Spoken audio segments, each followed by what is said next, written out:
There are many tears in tonight's poems, I think. There's a great seriousness. There is levity as well, as, of course, but there's a great seriousness. There are tears. And there are tears in Roger Robinson's fantastic book, A Portable Paradise, which is full of anger and recent history and distant history.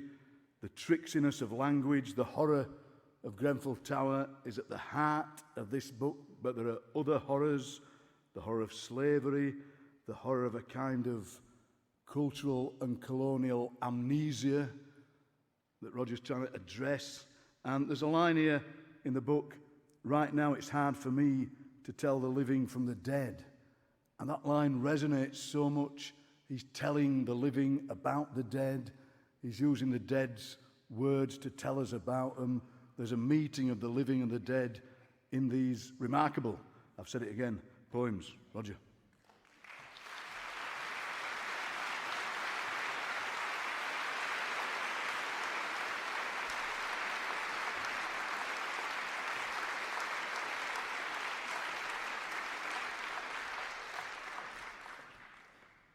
Good evening. As I was writing this book, A Portable Paradise, in the beginning, I was trying to investigate the utopian ideal of paradise. But as I kept on writing, things kept on migrating into it. There was Grenfell, there was Windrush, and my child was being born, and its birth story was very convoluted. So there's some element of that. Paradise began to mean different things. Paradise began to stand for hope for my child. Paradise began to stand for where do you live now? And so I'm going to read a few, to give you some context, I'm going to read you a few poems. This first one is called The Missing, and it is for the victims and survivors of the Grenfell Tower fire disaster.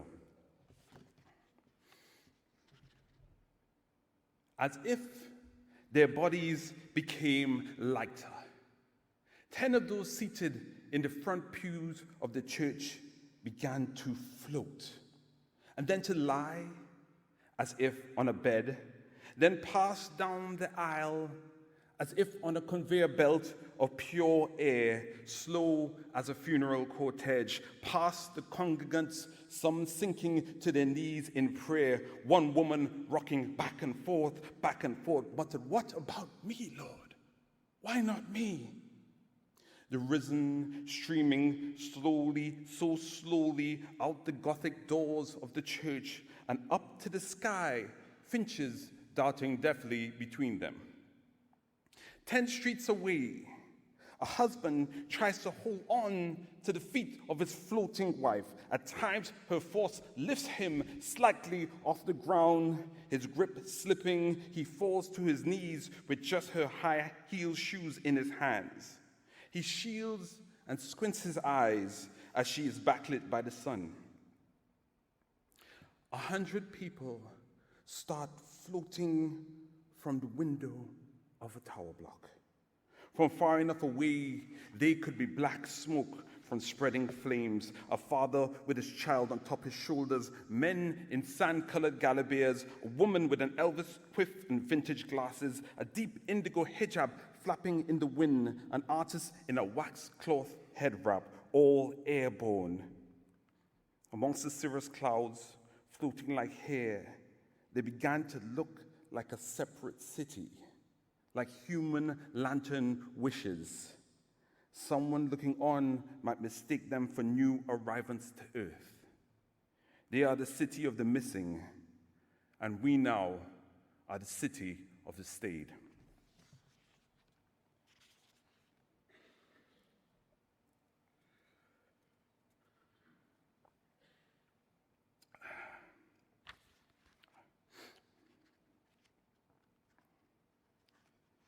This poem is called The Job of Paradise. It is the job of paradise to comfort those who've been left behind, to think that all those loved and lost could live on there like tiny gods. It is the job of mumbled prayers to help you calm your hurts and fears. It is the job of the long black hearse to show we head to death from birth. It is the job of the clean, neat grave to remind us how to live our days. If only I could live my days till death suffice and make earth feel like paradise.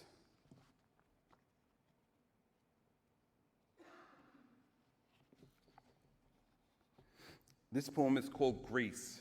It's a love story to the NHS and its nurses.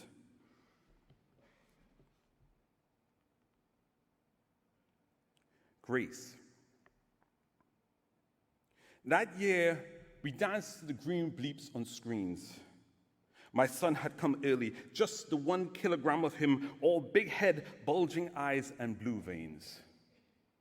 On the ward, I met Grace, a Jamaican senior nurse who sang pop songs on her shift like they were hymns. Your son too feisty. He just pull off all the breathing mask them. People spoke of her in half tones down these carbolic halls, and even doctors gave way to her when it comes to putting a line into my son's nylon thread of a vein. She'd warned junior doctors with trembling hands, "Me only letting you try twice." On her night shift, she'd pull my son's incubator into her room, no matter the tangled confusion of wires and machine. When the consultant told my wife and I on morning rounds that he's not sure my son will live, and if he lives, he might never leave the hospital, she pulled us quickly aside and said, "Him have no right to tell you that just raw so." Another consultant tells the nurses to stop feeding a baby who will soon die. And she commands her loyal nurses to feed him. Feed him. No baby must dead with a hungry belly. And she sit in the dark, rocking that well-fed baby, held to her bosom, slowly humming the melody of Pharrell, Happy. And I think if by some chance I am not here, and my son's life should flicker, then Grace, she should be the one. By the way, my son is completely fine. Yeah.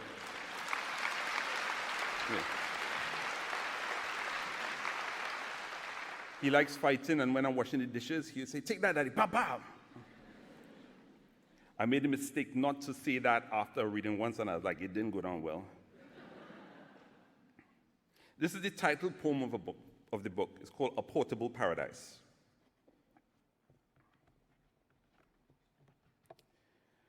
And if I speak of paradise, I am speaking of my grandmother, who told me to carry it always on my person, concealed, so no one else would know but me. That way they can't steal it, she says.